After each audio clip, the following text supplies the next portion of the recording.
സ്ഥാനാർത്ഥിയുടെ പ്രചരണത്തേക്കാൾ കൂടുതൽ കേരള ജനതയുടെ നീതിക്കായിട്ടിരിക്കുക എന്നാണ്. പ്രളയവുമായി നടന്ന മുഴുവൻ വിഷയങ്ങളും ഒരു പുനഃപരിശോധനയ്ക്ക് വിധേയനാവേണ്ടി വരും. നിശബ്ദ പ്രചരണത്തിന്റെ ദിവസം നിരാഹാരമിരിക്കുകയാണ് പാലക്കാട് ചിറ്റൂർ മണ്ഡലത്തിലെ UDF സ്ഥാനാർത്ഥിയായ സുമേഷ് അച്യുതൻ. ഇന്നലെ കെ കൃഷ്ണൻകുട്ടിയുടെ ഓഡിയോ പുറത്തു വന്നിരുന്നു. അദ്ദേഹത്തിനെതിരെ നടപടിയെടുക്കണമെന്നുള്ളതാണ് പ്രധാന ആവശ്യം. ഇന്നത്തെ ദിവസം എന്നുള്ളത് ഒരു സ്ഥാനാർത്ഥിയെ സംബന്ധിച്ച് ഏറ്റവും പ്രധാനപ്പെട്ടതാണ്. അവസാനം ആളുകളെ കാണുക, വോട്ടുറപ്പിക്കുക എന്നുള്ളത്. ഇന്നിവിടെ നിരാഹാരം ഇരിക്കുന്നതിൻ്റെ ഒരു എന്താണ്? അല്ല, സ്ഥാനാർത്ഥി പ്രചരണത്തെക്കാൾ ഉപരി കേരളത്തിലൊരു പൗരൻ നിലയിൽ കേരള ജനത അനുഭവിച്ച വലിയൊരു ദുരന്തത്തിന് കാരണം എന്താണെന്ന് ഇന്നലെ പുറം ലോകം അറിഞ്ഞിരിക്കുകയാണ്.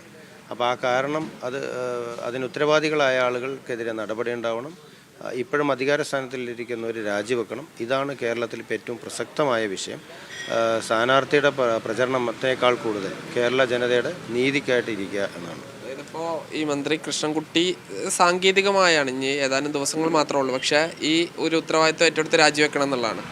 അല്ല, ഇത്രയും വലിയൊരു വിഷയം അറിഞ്ഞിട്ട് മൗനം പാലിച്ചിട്ടുണ്ടെങ്കിൽ അത് സത്യപ്രതിജ്ഞ ലംഘനമാണ്. അപ്പോൾ അത് നിയമ നടപടികൾ നേരിടേണ്ടി വരും. നിയമപരമായിട്ട് തന്നെ നമ്മളത് നേരിടും.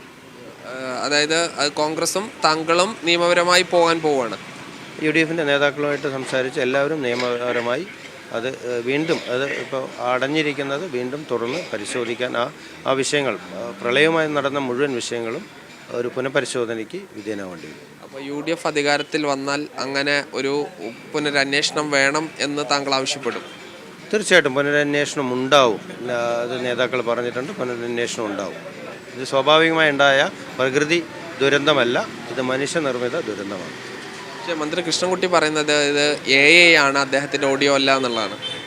അപ്പോൾ ഏതൊരു വ്യക്തി, ഒരു സ്ഥാനാർത്ഥി അല്ലെങ്കിൽ ഒരു നേതാവ് ആർക്കെതിരെയാണെങ്കിലും ഇങ്ങനൊരു വ്യാജ ഓഡിയോ വന്നിരുന്നെങ്കിൽ, വ്യാജ ശബ്ദരേഖ പുറത്ത് വന്നിരുന്നെങ്കിൽ ആദ്യത്തെ മണിക്കൂറിൽ പരാതി കൊടുക്കും. എനിക്കെതിരെ വന്നിരുന്നെങ്കിൽ ഞാൻ ഒരു 10 മിനിറ്റ് പോലും വൈകില്ല, ഞാൻ മൊബൈലിൽ ടൈപ്പ് ചെയ്ത് മെയിൽ ഇലക്ഷൻ കമ്മീഷനും പോലീസിനും അയക്കും. ദയവ് ചെയ്ത് ഇന്ന് തന്നെ ഒരു നിമിഷം പോലും വൈകാതെ മാത്യു കുഴൽനാടനെതിരെ പരാതി കൊടുക്കാൻ തയ്യാറാവണം. ഇപ്പം തന്നെ തയ്യാറാവണം.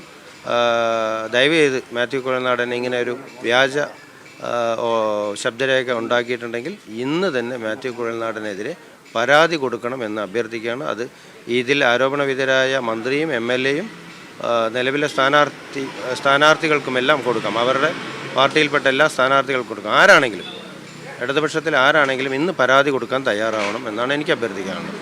എന്തായാലും പോളിംഗ് ബൂത്തിലേക്ക് ഇനി ആളുകൾ എത്താൻ ഏതാനും മണിക്കൂറുകൾ മാത്രമാണ് ഉള്ളത്. ആ സമയത്താണ് സുമേഷ് അച്യുതൻ നിരാഹാര സമരം ഇരിക്കുന്നത്. ഇതിൽ എന്തായാലും ഇതുവരെ മന്ത്രി കെ കൃഷ്ണൻകുട്ടിയോ മാത്യു ടി തോമസോ അടക്കമുള്ള നേതാക്കൾ പരാതി നൽകിയിട്ടില്ല. ഷിജു ചിറ്റൂരിനൊപ്പം സാജിദ് അജ്മൽ, മീഡിയ 1 പാലക്കാട്.